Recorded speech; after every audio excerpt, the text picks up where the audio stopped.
이제 분자 간의 인력에 관한 최강자 수소결합에 대해서 배울 거예요. 수소결합이라는 애는 질소, 산소, 플로린과 같은 전기음 성도가 매우 큰 원자와 수소가 결합하고 있는 분자 내에서의 인력. 이런 그 설명은 기억해 두셨다가 수소결합이 뭔지 잘 이해하셔야 되는데, 근데 이제 수업 시간에 내가 얘기하는 건 좀 얘기가 다르죠. 그러니까 뭐냐면 FH 결합, 그 다음에 OH 결합, 그 다음에 NH 결합이 있어야만 수소결합이 가능하다. 예를 들어 수소결합이 불가능한 거는 뭐냐면 CF2, H2F2. 만약에 이런 물질이 있다. 이건 수소결합이 불가능해요. 왜냐면 생긴 모양이 어떻게 생겼냐면 CH2의 F2예요. 그러면 FH 결합이 있나요? 없나요? 없죠. CF 결합하고 CH 결합만 있죠. 그럼 이건 수소결합이 불가능해요. 그러니까 수소결합이 불가능한 분자라고 보셔야 되고, 자, 따라서 이런 애들은 예외적으로 수소결합이 불가능하다. 그래서 분자 내에 뭐 F가 있다, O가 있다, H가 있다, 뭐 이걸 찾을 텐데, 그때 H 들어있고 F도 들어있는데 왜 수소결합이 불가능하느냐? 이거 수소결합이 불가능하다. 왜? 실제로 이런 작용기가 없기 때문이다 이거죠. 그럼 이런 작용기들은 왜 수소결합을 하느냐? 수소결합을 하는 이유는 얘가 부분적인 마이너스, 얘가 부분적인 플러스를 했는데 얘네들 사이의 전기음 성도 차이가 굉장히 크다 이거죠. 즉 전기음 성도가 매우 큰 애하고 매우 큰 아이들하고 수소 원자가 있으면 그 사이에서 굉장히 강력한 쌍극자가 생기게 되고, 그 강력한 쌍극자 사이의 힘을 우리가 뭐라고 하냐면 수소결합이라고 한다. 그래서 수소결합이 가능한 분자들은 분자량이 비슷한 애들 중에 끓는 점이 굉장히 높은 편이다 이렇게 볼 수 있어요. 왜냐면 끓는 점이라는 건 분자 간의 인력에 관한 내용이라, 분자 간의 인력 중에 1등의 수소결합을 갖고 있다. 그럼 당연히 끓는 점이 높다 이거죠. 그때 수소결합 중에서 어떤 게 있느냐면 플로린과 수소의 수소결합 이런 게 있는데, 이 플로린과 수소의 수소결합 같은 경우에는 제가 그 문제에도 직접 연결이 되니까 기출문제에도 생각을 해보면 이런 거예요. HF가 이렇게 있으면 부분적인 플러스와 부분적인 마이너스가 이렇게 있다. 그럼 그 다음번 부분적인 플러스와 그 다음 부분적인 마이너스 사이에 수소결합이 이렇게 가능한데, 이 수소결합이라는 애 자체가 분자당 몇 개가 가능하냐? 하나 정도밖에 불가능한 그런 구조를 갖게 된다 이거죠.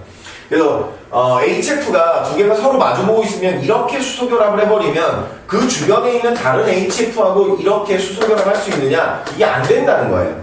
그러니까 직선형이기 때문에 오히려 분자 모양이 직선형이기 때문에 오히려 뭐가 안 된다? 오히려 수소결합을 여러 개 못한다 이거죠. 그래서 물이라는 아이가 수소결합을 굉장히 분자당 수소결합의 평균수가 많아질 수 있다. 이유가 뭐냐면 물분자는 어떻게 생겼어요? 이렇게 구분형이죠. 그러니까 물분자가 구분형이기 때문에 주변에 있는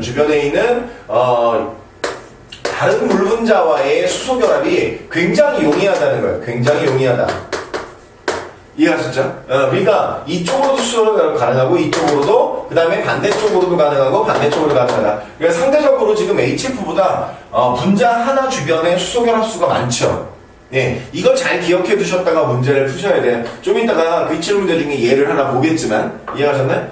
그 다음에 굉장히 특이한 수소결합이 하나 있습니다. 굉장히 특이한 수소결합이라는 거 뭐냐면, 일단 칠판 지워보고 이런 거예요. 그러면 CO 이중결합은 수소결합이 가능해요? 안 해요? 안 하잖아요. 그렇죠? 그런데 상대방이 수소결합을 할 수 있는 작용기가 있다라고 하면 수소결합이 가능해요. 이거는 상대적인 거라 언제나 어떻게 된다고요? 상대방이 수소결합이 가능해야 돼요. 이해가셨죠? 그 중에 대표적인 예가 뭐냐면, 우리가 화학원하고 연결지라면 화학원에 이런 분자들을 배웁니다. 포말데하이드. 이 포말데하이드는 주변에 뭐가 있다면, 주변에 수소결합 가능한 용매가 있다면, 즉 물에 녹이면, 포말데하이드는 물에 녹이면 뭐가 가능하다? 수소결합이 가능해요. 이렇게 물에 녹이면 수소결합이 가능합니다. 그래서 부분적인 플러스, 부분적인 마이너스, 부분적인 플러스, 부분적인 마이너스가 있을 때 이때는 수소결합이 가능해요. 그런데 누구 혼자 있다? 포말데하이드 혼자 있다. 그러면 수소결합이 불가능합니다. 이해가셨죠? 예. 그래서 요 CO 이중결합은 그런 면에서 잘 기억해 두셔야 돼요. 그 다음에 또 다른 문제들에서 잘 나오는 것 중에 뭐냐면 알코올이라는 게 있어요. 알코올은 OH 결합이 있거든요. 이 OH 결합끼리 뭐가 가능하다? 수소 결합이 가능하다. 그래서 알코올도 상당히 뭐가 높은 편이다? 끓는 점이 높은 편이다.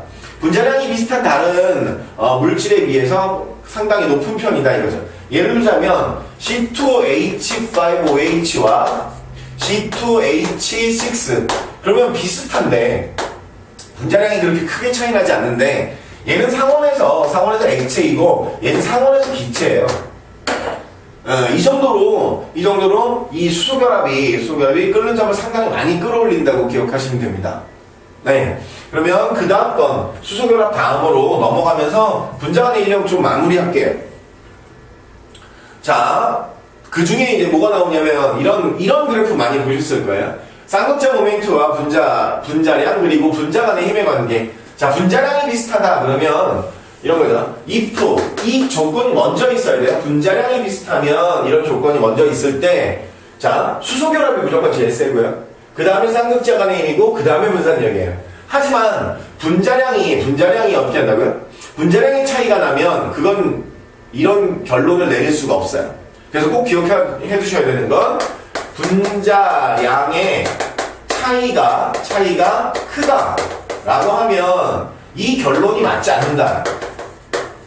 이 결론을 내리면 안 된다라는 걸 기억해 두셔야 돼요. 그 다음에 쌍극자 모멘트가 비슷한 경우 분자량이 큰 물질일수록 분산력이 증가한다. 이유가 뭐냐면 자, 쌍극자 모멘트가 비슷합니다. 그럼 똑같이 수소결합을 한다. 쌍극자 간의 힘도 같다. 그럼 뭐예요? 분산력만 남았다 이거죠. 그러니까 분산력이 큰 놈이 크다. 결국엔 분산력이라는 애는 분자량이 커지면 상당히 많이 증가할 수 있는 애이기 때문에 결국 분자량이 커서 이 분산력이 너무 많이 커져버리면 수소결합을 하는 애들이라든가 극성분자라든가 이런 거하고 상관없이 무극성 분자가 훨씬 더 끓는 점이 높을 수 있어요. 그 중에 대표적인 얘기가 플라스틱입니다. 플라스틱은 상온에서 뭐예요? 고체예요. 상온에서 고체라는 얘기는 무슨 얘기예요? 끓는 점이 어마어마하다는 얘기죠. 예. 그렇게 분자량이 큰 애들, 보통 플라스틱은 1만이나 2만 이상이 되거든요. 분자량이. 그러니까 그런 애들하고 비교하는 게 아니다. 분자량이 비슷한 경우에만 비교한다. 그 다음에 여기 이제 그래프 보시면 같은 족 원소의 수소함을 끓는 점 중에 어떤 애들이 있냐면 이런 애들이 있어요. H2O라든가 HF라든가 NH3가 있습니다. 얘네들은 같은 족인 나머지 수소화합물보단 굉장히 뭐가 높아요? 끓는 점이 높아요. 이거 이유가 뭐냐면 수소결합을 하기 때문입니다. 수소결합 때문이에요. 그런데 이때 왜 H2O가 제일 높으냐, 그 다음에 왜 NH3보다 HF가 끓는 점이 더 높으냐, 이 두 가지의 이유가 다릅니다. 첫 번째, H2O가 끓는 점이 높은 이유는 수소결합의 수가 많다는 거예요. 수소결합의 수가 많기 때문이다. 그 다음에 두 번째, 이 NH3보다 HF가 높다는 건 우리가 플로린과 질소 중에 누가 더 전기 음성도가 커요? 플로린이 크죠? 예. 그러니까 이 둘 사이의 관계는 전기 음성도 차이 때문이다. 그래서 전기 음성도 차이가 큰 HF가 NH3보다 훨씬 더 끓는 점이 높다 이렇게 보실 수 있어요. 자, 이제 세 가지가 시험 문제 거리가 됩니다. 첫 번째, 같은 족 수소화합물 중에서 왜 H2가 끓는 점이 높으냐? 그런 거야? 수소결합하기 때문에. 왜 HF가 높으냐? 수소결합하기 때문에. 그러니까 이 파란색이죠. 파란색에 이유가 있을 수 있고. 두 번째, H2가 HF보다 끓는 점이 높은 이유에 대한 설명. 수소결합이 많기 때문이다. 그 다음에 NH3보다 HF가 왜 끓는 점이 높으냐? 결국 전기음성도 차이에 따라 수소결합이 HF에서 훨씬 더 중요하다라는 거죠. 이해하셨나요? 오케이. 그 다음에 일반적으로는 또 이런 얘기도 할 수 있어요. 분산력에 관한 설명인데요. 같은 족 수소화물인데 할로젠입니다. 할로젠 F2Cl2Br2I2. 자, 끓는 점이 이렇게 증가하죠. 뭐가 증가하니까? 분자량이 증가하니까, 그렇죠? 분자량이 증가하니까 뭐가 증가했을 거다? 그렇죠. 분산력이 증가했을 거다. 분산력이 증가했을 거다. 그러니까 분산력 증가가 뭘 가지고 온다? 끓는 점의 증가를 가져온다. 끓는 점의 증가를 가져온다. 이렇게 연결해서 쓰셔야 됩니다. 자, 할로젠에서 원자 번호가 증가한다. 즉, 주기가 증가한다는 거죠. 원자 번호가 증가하면 분자량이 증가하는 거고, 분자량이 증가하면 분산력이 증가할 거고, 분산력이 증가하면 끓는 점이 증가할 거다. 이렇게 연결해서 답을 써주셔야 됩니다.